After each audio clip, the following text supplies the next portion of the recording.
Hi, my name's Griffin. I'm going to be going over a 2020 Custom Silverado today here at Kane Chevrolet in Marinette, Wisconsin. To start off, we're going to start at the cruise control. This button right here activates cruise control. It turns it on and off.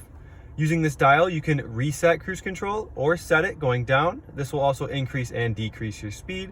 Lastly, this button is just to cancel it when it is activated. Now moving on to the dash. We have this little dial right here. It controls the screen right here. It's your information center. You can twist this dial to navigate throughout that. Pushing it in allows you to clear some stuff and reset some stuff as well. Now moving on to the center. There are 5 buttons located here. The first button is going to be auto stop.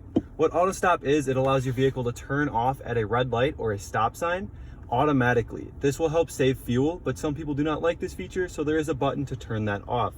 The second button here is going to lower your tailgate. You must be in park, and you're going to push and hold this button, and it will automatically drop your tailgate nice and smoothly.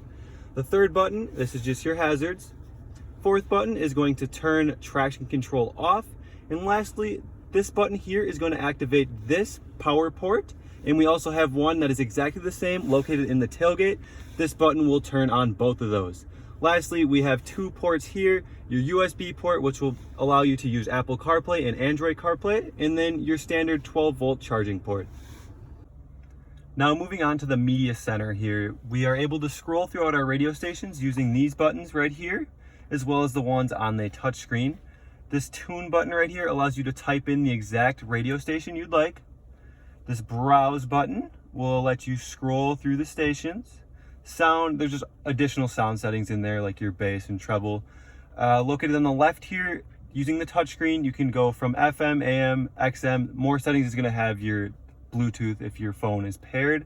If you'd like to set a favorite radio station, you just push and hold. Once it beeps, it's going to let you know that it is now set as a favorite. Moving on, there's a home button located on the screen as well as on the dash. If you hit either button, it's going to do the same exact thing. It's going to bring up this menu. You can click on settings. There's a lot of stuff to play around with in here. It is very user-friendly. Going back to the home page, this phone button allows you to pair your phone very simply. If you are stuck with that, we do have a video posted on this page. As I mentioned earlier, the ports will be just plugging in your phone for Apple CarPlay and Android CarPlay. It will automatically start up. There's some Wi-Fi settings. If you do have the 4G LTE Wi-Fi feature on your truck, you can press that button and it will activate the Wi-Fi.